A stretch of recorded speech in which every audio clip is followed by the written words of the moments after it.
can't forget the day we met. Your eyes so blue, me piercing through. I can't forget the day we met. Your smile so bright, it made me swoon. Our love is like a summer's day.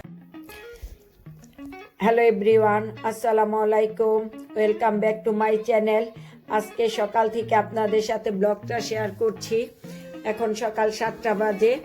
এখন সকাল 7টা থেকে আমি আজকে সারাদিনে কী করি সেই কাজগুলি আপনাদের সাথে আমি শেয়ার করব কিছুটা। এখন আমি কিছু মিষ্টিতে মাওয়া মাখিয়ে নিচ্ছি, কারণ আগে বলেছিলাম আমার বাসায় কিছু গেস্ট আসবে। কালকে মিষ্টিটা আমি বানিয়ে রেখেছিলাম, আর আজকে আমি কিছু মাওয়া মাখিয়ে নিচ্ছি। তারপরে আমি নারায়ণগঞ্জে বিখ্যাত কিছু লেডিকেনি মিষ্টি বানিয়েছিলাম। এটা আমাদের নারায়ণগঞ্জের একটা দোকানে পাওয়া যায়, খেতে খুবই টেস্ট, আমিও খুব পছন্দ করি। এখানে কিছু আমি ইলিশ মাছ ভিজিয়ে নিয়েছি, কিছু চিংড়ি মাছ। আমার হাজব্যান্ড একটু চাল কুমড়াটা আমাকে কেটে দিচ্ছে। এখানে আমি পুঁই শাক দিয়ে চিংড়ি রান্নাটা বসিয়ে দিচ্ছি। এটা খুবই সহজ একটা রেসিপি, তাই আপনাদের সাথে শেয়ার করলাম না। আশা করি সবাই পারেন, নেক্সটে না হয় অন্য একদিন শেয়ার করব। এখানে আমি 1 কিলো পরিমাণ চিংড়ি মাছ দিয়ে দিলাম। এখন আমি একটু চাল কুমড়াটাও কেটে নিব ইলিশ মাছ দিয়ে রান্না করার জন্য। এই রেসিপিটা শেয়ার করব আপনাদের সাথে। খুবই মজাদার একটি খাবার, ইলিশ মাছ দিয়ে চাল কুমড়ার তরকারি। আশা করি সবার ভালো লাগবে এই চাল কুমড়ার তরকারিটা, কারণ আমাদের খুবই পছন্দের একটি খাবার। আর এদিক দিয়ে আমার পুঁই শাকটাও হয়ে যাচ্ছে। চাল কুমড়ার রেসিপিটা আমার এক ফ্রেন্ডকেও দিয়েছিলাম, ও রান্না করে খেয়ে বলে আসলে খুবই টেস্ট এই তরকারিটা চাল কুমড়া দিয়ে। এখানে আমি একটু মাছটাও ক্লিন করে নিচ্ছি। ইলিশ মাছ বেশি ধুতে হয় না, 3 বার আমি ধুয়ে নিয়েছি। আপনারা আশা করি বাসায় ট্রাই করবেন, তাহলে দেখবেন অবশ্যই ভালো লাগবে। একদম পারফেক্ট উপায়ে করবেন। আমি এখন এখানে একটা প্যান বসিয়ে পরিমাণ মতো তেল দিয়ে দিচ্ছি। এই তরকারিটাতে আবার একটু তেলের পরিমাণ বেশি লাগে।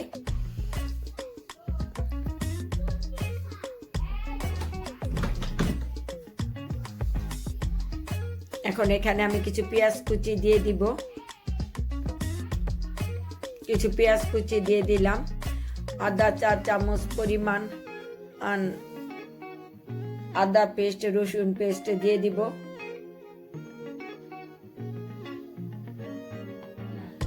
আদা পেস্ট দিয়ে দিলাম, রসুন পেস্টও দিয়ে দিলাম 1/2 টিস্পুন।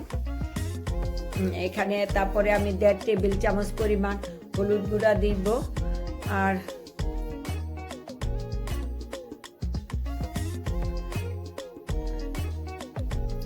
1 টিস্পুন দিব মরিচের গুঁড়া।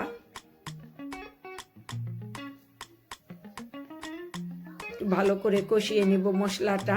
একটু পানি দিয়ে মশলাটা কষিয়ে নিচ্ছি। মশলাটা ভালো করে, যে কোনো তরকারিতে মশলা ভালো করে কষাতে হয়, না হলে সেই রান্নাটা ভালো লাগে না। তরকারি বলেন, মাংস বলেন, যে কিছুতেই মশলা ভালো করে কষাতে হবে, তারপরে তরকারিটা ভালো করে কষাতে হয়। আমি খুব তাড়াতাড়ি রান্নাগুলো শেষ করব। এভাবে চাল কুমড়াটা কেটে নিতে হবে। আজ আমার বাসায় দুপুরে 2টার মধ্যে সবাই চলে আসবে, তাই অনেকগুলি মাছ, 4টা মাছের আইটেম করব। এর মধ্যে সব কাজ তাড়াতাড়ি শেষ করে ফেলতে হবে। তারপরে ভর্তা আছে, সেগুলিও করতে হবে। তারপরে ভাত করতে হবে, পোলাও করতে হবে, সালাদ করতে হবে। অনেক কাজ বাকি রয়ে গিয়েছে, সেগুলো করতে হবে। এখন আমি চাল কুমড়াটা দিয়ে দিয়েছি। এটা মশলাতে একটু ভালো করে কষিয়ে নিতে হবে। খুব ভালো করে কষাবেন চাল কুমড়াটা, তাহলে খেতে দেখবেন খুবই ভালো লাগবে।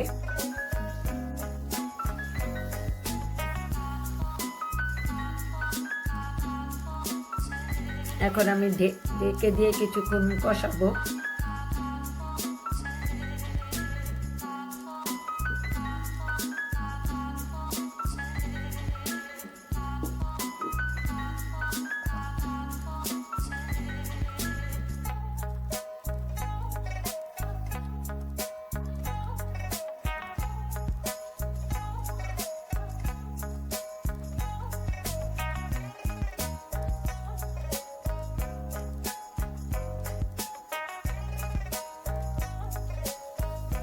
এখন আবার ঢেকে দিচ্ছি, আবার ঢাকনা উঠে আবার একটু নেড়ে চেড়ে কষিয়ে নিব।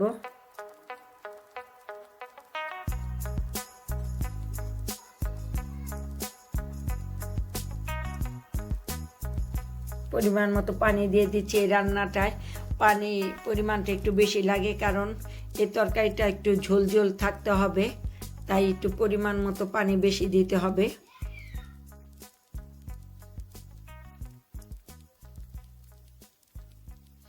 এখন মাছগুলো দিয়ে দিচ্ছি আমি।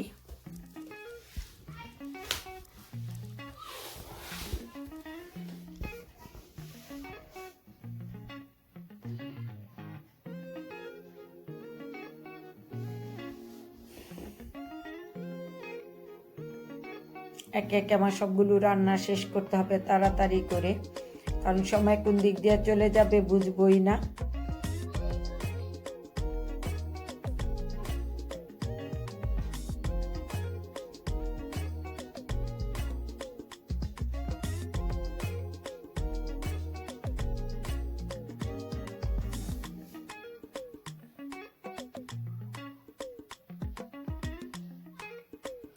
এদিকে আমার পুঁই শাকের তরকারিটা হয়ে যাচ্ছে।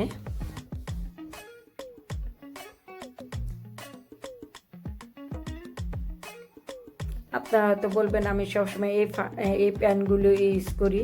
এই প্যানগুলিতে আমার রান্না করতে খুবই ভালো লাগে, তাই সবসময় আমি এই প্যানগুলো ইউজ করি। আমার এই প্যান হচ্ছে বাসায় 6 পিস। আমি এক এক সময় এক এক তরকারি এক একটা দিয়ে রান্না করি, কারণ আমার ভালো লাগে প্যানটা দিয়ে রান্না করতে। কড়াইয়ের মতো এই প্যানগুলো রান্না করতে খুবই আরাম লাগে।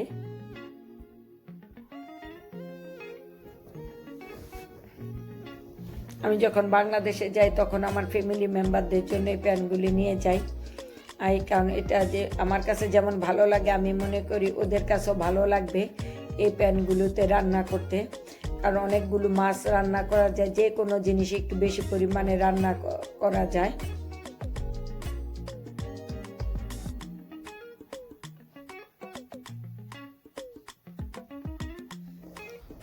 আমার আবার রোস্টের প্যান আলাদা। আমি তরকারি যে প্যানটা দিয়ে করি রোস্ট, ওই প্যানে রান্না করি না, পোলাও ওইটাতে করি না। আমার সবগুলো হাঁড়ি পাতিল আলাদা আলাদা।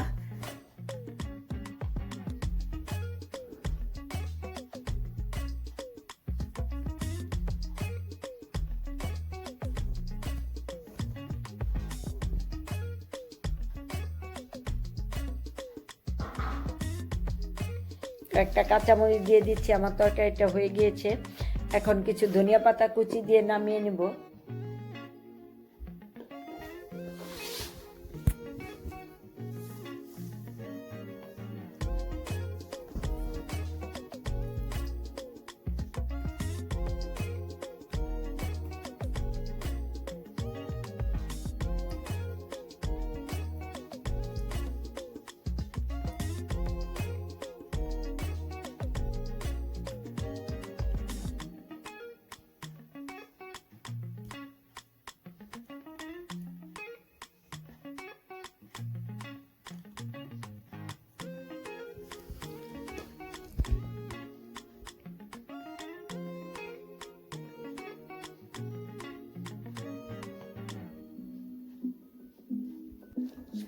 আমার রান্নাগুলো হয়ে গিয়েছে। এখন আমি আমার বাচ্চাকে একটু খাইয়ে দিচ্ছি, কারণ গেস্ট আসার আগে একটু খাইয়ে দিচ্ছি, কারণ গেস্ট আসলেও আর খেতে চাইবে না। এই তো আমার গেস্টও চলে আসছে। আমি এখানে চিংড়ি মাছ দু পেঁয়াজি করেছি, বড় চিংড়ি মাছ দু পেঁয়াজি, চিকেন কোরমা, কই মাছ দু পেঁয়াজি করেছি, তারপরে ইলিশ মাছ চাল কুমড়া দিয়ে আপনাদেরকে তো রেসিপিটা দেখালামই। তারপর পুঁই শাক দিয়ে চিংড়ি মাছ করেছি, এখানে কাসকি মাছ করেছি, আর পোলাও, আর এটা গরুর বট করেছি, আর এখানে করেছি লাউ পাতা দিয়ে শুটকি বড়া, লাউ পাতার ভর্তা, তারপরে টমেটোর ভর্তা করেছি, তারপরে এটা ডাটা আলু আর কাঁঠালের বিচি দিয়ে একটা সবজি করেছি, আর তো চিংড়ি, বড় চিংড়ি দু পেঁয়াজি আর খাসির মাংস ভুনা। এই হলো আজকের আমার আইটেম। আর চিকেন কোরমা। কিছু গেস্ট চলে আসছে, তাই তাদেরকে বললাম ভাইয়ারা খাবারটা নিয়ে নেন, বাচ্চারাও ক্ষুধা লেগেছে।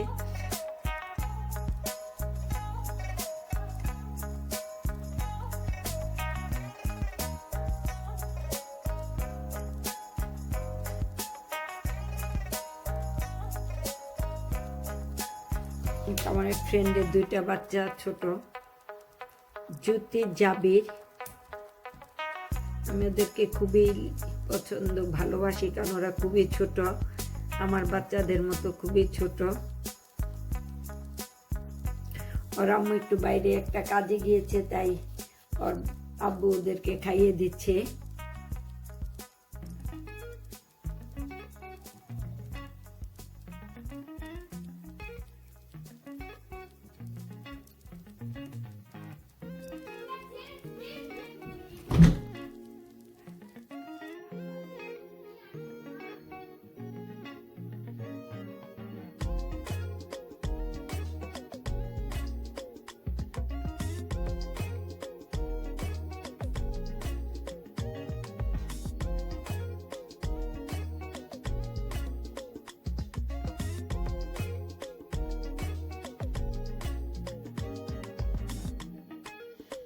একটা ভাবে আমার জন্য গিফট হিসাবে খুব সুন্দর একটা গাছ নিয়ে আসছে।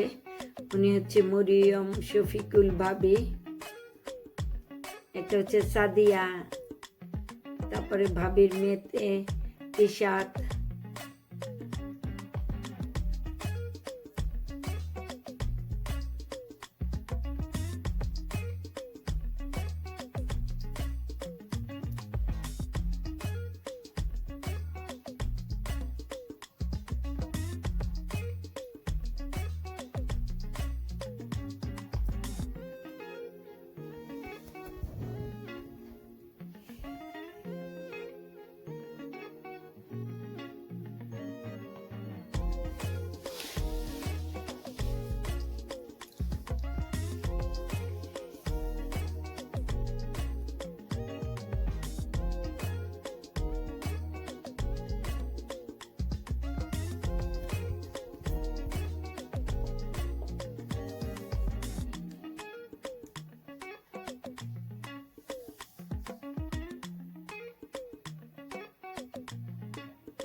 আমিও বসে গিয়েছি খেতে, কারণ ওরা বলছে ভাবি আসেন একসাথে খাই, বসে যাই।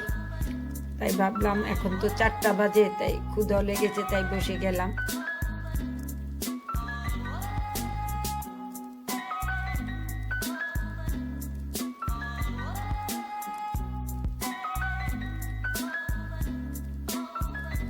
আমার হাজবেন্ডও খেয়ে ফেলেছে ভাইদের সাথে।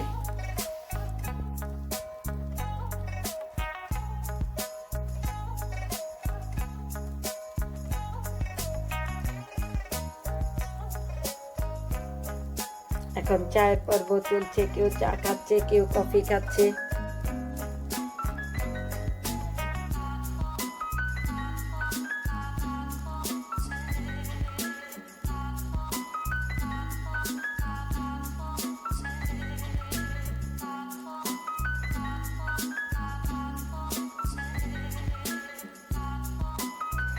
এখন ফটো সেশন চলছে,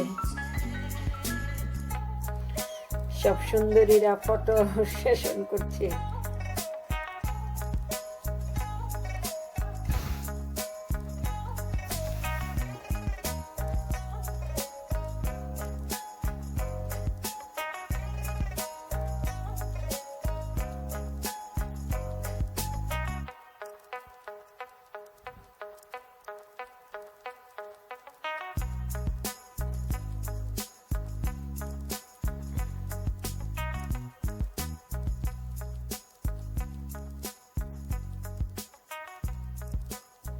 আমরা এই ফ্রেন্ডরা যখন একসাথে অনেক আড্ডা দিই, যার বাসায় হই না কেন আমরা অনেক আড্ডা দিই, অনেক রাত পর্যন্ত আড্ডা চলে।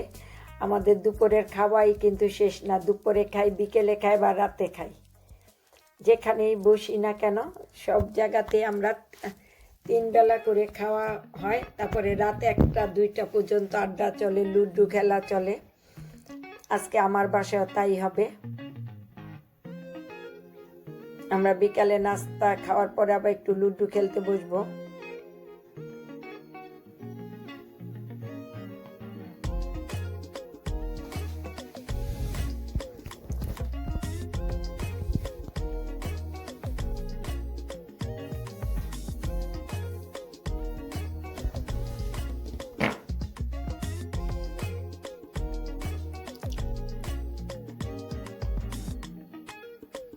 ভাইয়েরা বারান্দায় বসে আড্ডা দিচ্ছে।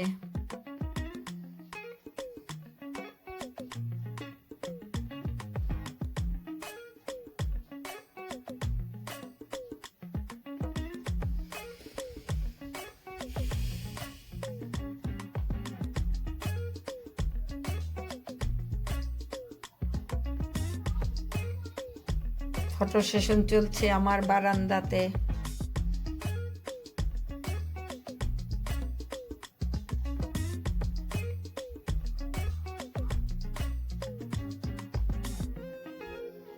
বিকালে নাস্তা খাওয়ার পর্ব চলছে। আমি কিছু আমও কেটে দিয়েছিলাম।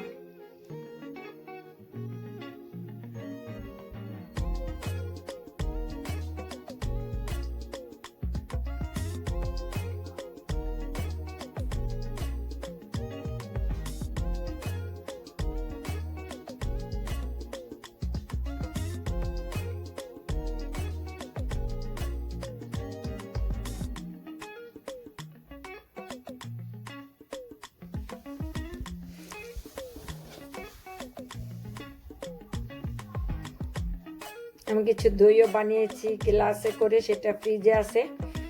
সবাই বলতেছে ফ্রিজে থাক, এখন খাবো না, পরে খাবো দইটা, কারণ সকালবেলা বানিয়েছি তো তাই বেশি করে জমেনি। দুপুর বেলা ফ্রিজে ঢুকিয়েছি, একটু সময় করে ভালো জমবে, তাই সবাই বলতেছে দইটা ফ্রিজে থাকুক।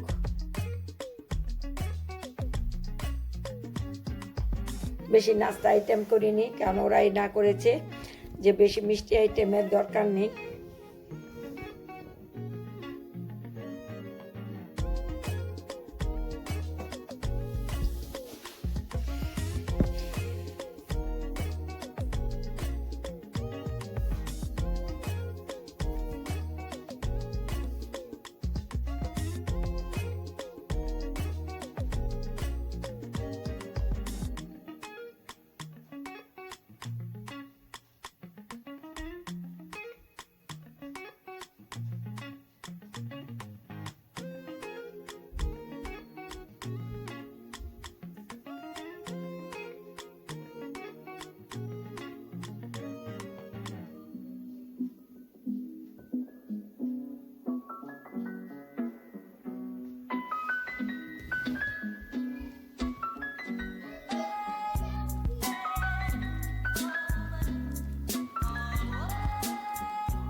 দইটা এখন বের করে দিয়েছি, দইটা সুন্দর জমে গিয়েছে।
এখন আমরা লুডু খেলছি। বাংলাদেশ থেকে নিয়ে এসেছিলাম এই লুডুটা, আমার মেয়ে নিয়ে এসেছে, সরি।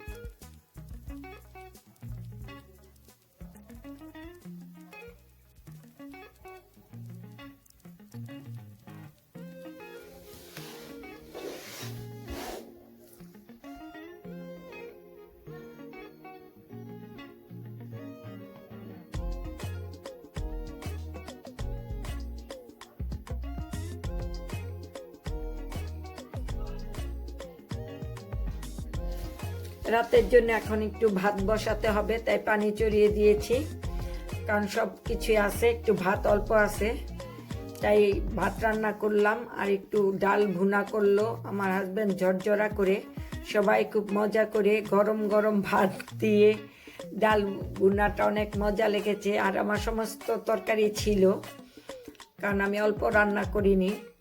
সবাই খাচ্ছে রাতের খাবার। রাত এখন 11টা বাজে, কারণ আমরা সব জায়গাতে গেলে রাতের খাবার শেষ করে তারপরে আসি, বিশেষ করে আমরা এই কতজন।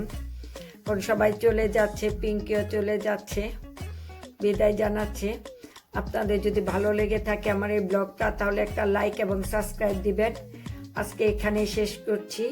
আল্লাহ হাফেজ।